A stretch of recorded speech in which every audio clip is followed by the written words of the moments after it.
Hello and welcome to Legislative Report with your State Representative Warren Kampf. I'm Laurie Bull. In the closing days of October, the final pieces of the budget passed through the legislature and became law. And here to give us the highlights of that final product is Representative Warren Kampf from the 157th District in Chester and Montgomery counties. Welcome. Hi, Laurie. Good to have you here today to explain this, because I'm sure your constituents have been wondering the details of this a little bit. First, I guess the first question is, there was a different philosophy amongst Senate, House, and Governor, and it was those different philosophies, I guess, that brought us to a point where they had to be worked through to get to a final product. What were the different viewpoints that were kind of shaping the budget agreement, throughout these few months? So, Laurie, I guess I like to sort of frame the time that we're talking about. So for folks that are watching, we have to have our budget done by the end of June every year, really the same time as the local school districts.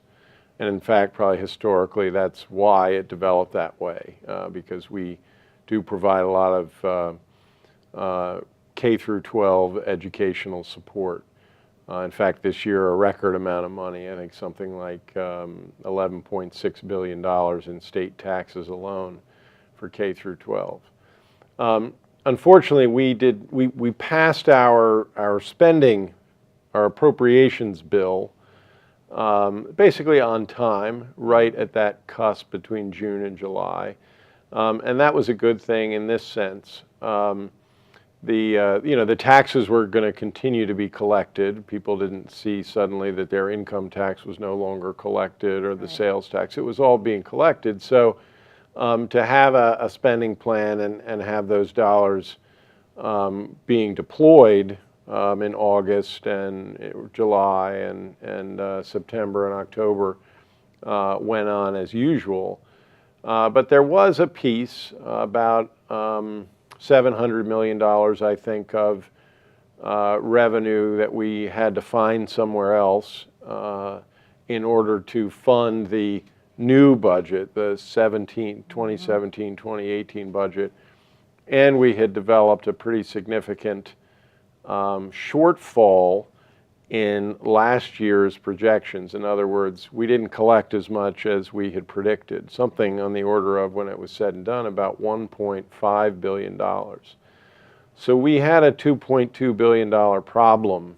And we are required to finish that by June. We don't print money like the federal government, or typically issue debt in order to fund ourselves from year to year. But that was really the issue that we were trying to solve. And I don't believe that we should have gone past June 30th in order to do it. But as you indicated, October is when we finish the funding piece, that $2.2 billion missing point. So maybe we could talk about that a little bit. Yeah, so initially when the governor came out with his budget address and his proposal, I believe that's February, he had proposed $1 billion in new and increased taxes, and then we went through the process, and as you said, the initial spending plan was passed, but then the funding side of it that hadn't passed yet, we were still waiting on. And in July, the Senate passed an idea that included $405 million in new or higher taxes. So what happened to those proposals of new taxes and increased taxes, broad-based? Right. And so the governor back in February, I think, although he did not propose an increase in the income and the sales tax, he did propose additional taxes that would have, I think by his projections, raised about $1 billion more dollars, maybe even more than that.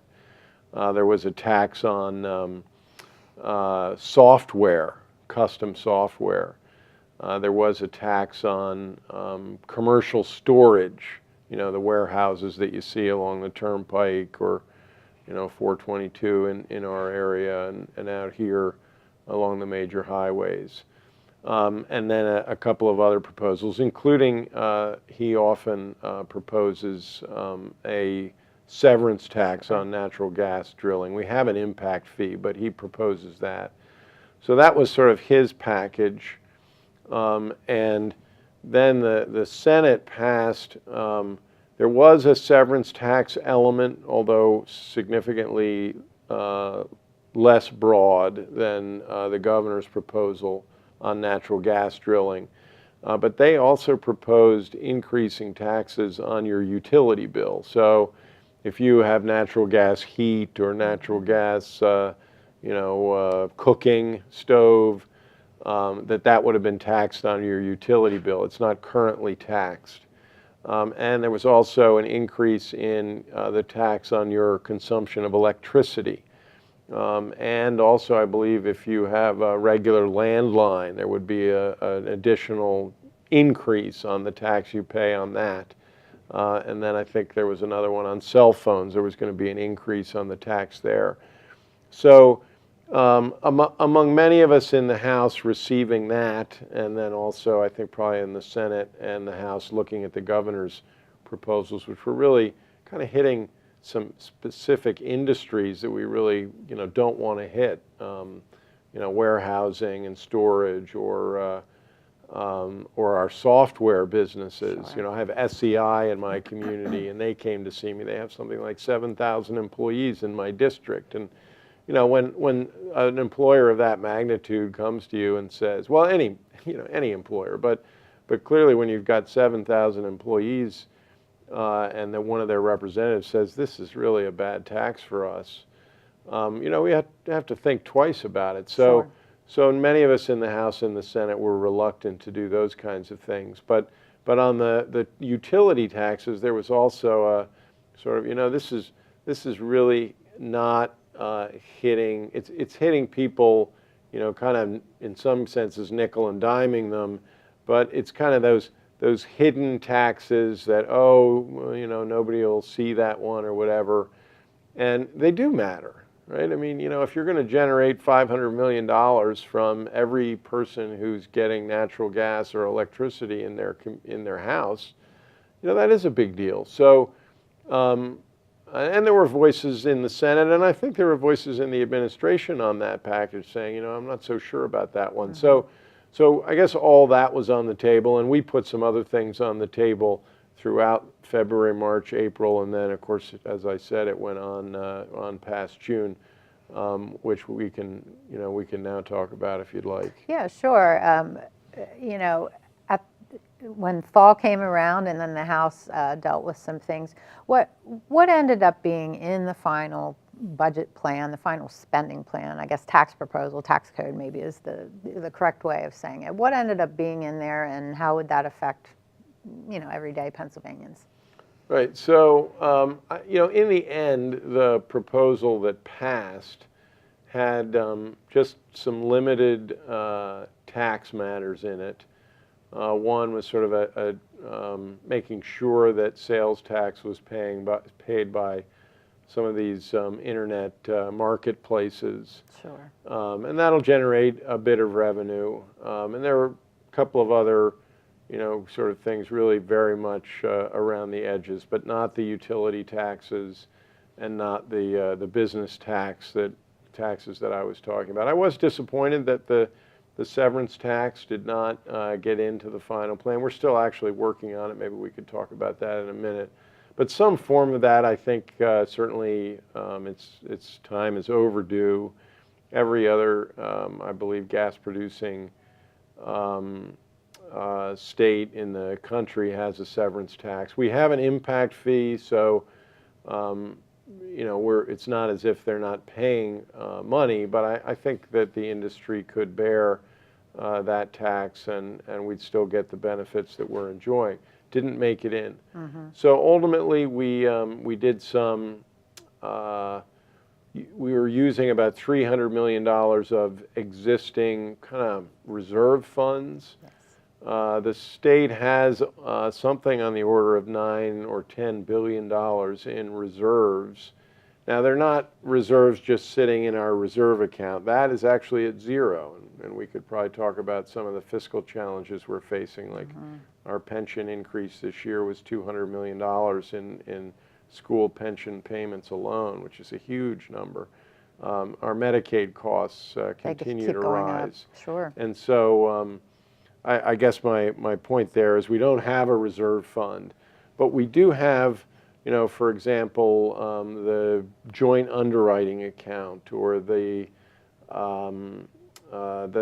hazardous sites cleanup or the underground storage tank removal fund.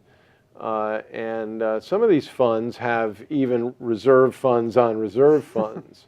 And the money is set aside by the various agencies and entities that receive them for a reason, although some might argue perhaps they get a little bit conservative maybe or cautious with those dollars and let them build up perhaps a little bit too much. So $300 million out of a total of 9 or 10 billion is to me something I was capable of voting for, and so I did. We also did something which was somewhat controversial called it's either going to be securitization or borrowing. As I said, we had this $1.5 billion shortfall from last year. And by the way, I don't think that was anything nefarious. I've been in office 7 years, and our projections have been pretty darn close to spot on each year when we finish, that we collect about what we thought. Sometimes there's a shortfall, sometimes there's a surplusage, but not some big number one way or the other. And a number of states, I want to say upwards of 30 around the country last year, had significant shortfalls. Perhaps it was the presidential election, people and companies maybe postponing decisions that had tax liability, not exactly sure, but this coming year we've lowered our projections a little bit from where they might have been in order to accommodate for that. But anyway, in order to deal with that shortfall from last year, we had to do something. So we receive about $350 million every year in tobacco settlement money from the tobacco companies. They pay under a national settlement to every state some money as a part of the settlement for causing cancer in so many people over the years. And we're going to securitize that in some way, either borrow against that stream of money or maybe just sell a portion of the stream of money. And we were using it, so we're going to have that issue, whatever amount it is, maybe 100 million or 150 million a year. We're going to have that issue next year to deal with, and in coming years, because that money probably won't be available for spending. But that really does take care of that one piece. So then we're left with about $600 or $700 million of new revenue that was necessary. I said we did the $300 million. We also did a gaming bill, which I believe the governor signed, and that will add some new revenue. I don't think it's a really very big expansion of what you currently see out there. And it does legalize something that's already been in existence, but just was never regulated or legalized. Can you explain what that is and how that works? Yeah, so my understanding is that there's internet gaming, and this goes on, I guess, everywhere in the world, but it's also going on here in Pennsylvania. And, it's somebody at their home computer, basically gambling online. And it's not supposed to happen. It's illegal in Pennsylvania, and it is illegal in some other states. But most states, I think, let it happen and tax it, since it's already going on. So that's essentially what we're going to do. I think we provide the brick and mortar casinos with the kind of the right and the operating piece for these internet gambling sites. So it'll be somewhat connected to our current infrastructure of gaming, but then we'll be taxing that as well. And that's the main change, although there's some others. Yeah. Well, we're going to have to take a break. This has been going well, but we got a lot more to talk about. Unfortunately, we do have to take a quick break, and Legislative Report will return in just a moment.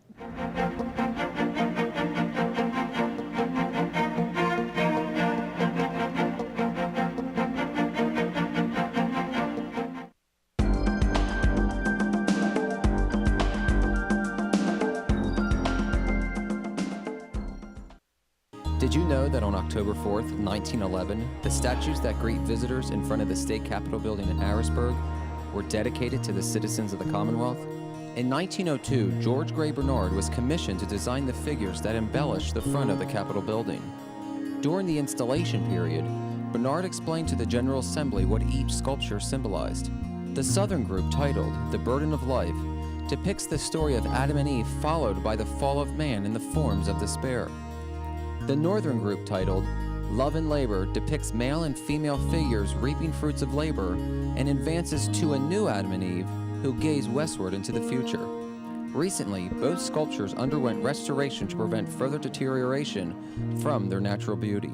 Now you know. And welcome back to the program. I'm Laurie Bull here with your state representative, Warren Kampf. We're discussing the budget process that was recently completed in late October. And one of the highlights in this spending plan and the tax code that was passed, there's some good things being done for education. Basic education, early childhood, and special education all received increases also to the state system, universities. Can you talk about the importance of this commitment to our students and their well-being and their education? Well, I mean, it's absolutely critical to Pennsylvania. My children go to our local public schools, and we live in an area where the resources that are available to them, the quality of teaching that they have is excellent. A lot of it's locally funded. But we receive some state dollars, and I know the school district uses it in furtherance of those important goals. I want my children to succeed. I want them to have access to the best teachers, the best curriculum, because I want them to, be able to have a lot of choices when they graduate from high school and probably from college, and let's just face it, money is a part of that. Mm-hmm. So we added $100 million to basic education, so we're up to a record, I think, on that line item of something north of $6 billion. All in for K through 12, as I think I said, we're north of $11 billion, which combined with the local effort, the property tax and local income taxes that are collected around the state, I think we're up at perhaps the $28 billion mark, which ranks us in the top 10 in the country. So we've got a continued commitment to K through 12. There are always voices that seek more, but I think this one was consistent with what the governor had asked for. Mm-hmm. And so there's an indication of bipartisanship and people working together and also living within our means.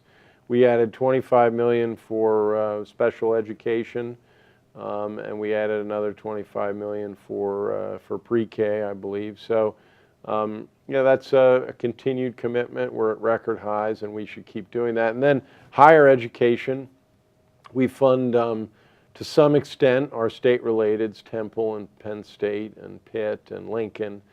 It varies depending on their budgets. Sure. I think Penn State, we give them a couple of $100 million, but that's only about 4% of their budget or something like that. So they're a great big entity, and we're a necessary and important part of their budget, but not the lion's share of their resources.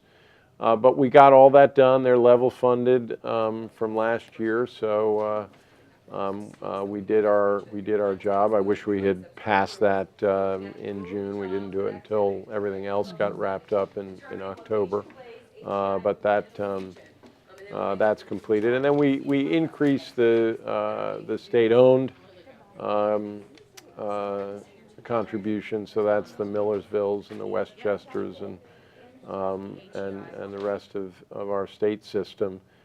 So we're doing the best we can with what we have, and that's a critical piece of this budget. And in order to do that and make our pension payment and make our Medicaid payments, believe me, we had to do some serious cost savings, mm-hmm. built some efficiencies into this budget. So for those who really want to hear that and want to see that we are trying to be as efficient as possible and not always spend, I assure you, in order to enact a budget without significant tax increases, given the state of the economy and the structure of our tax system.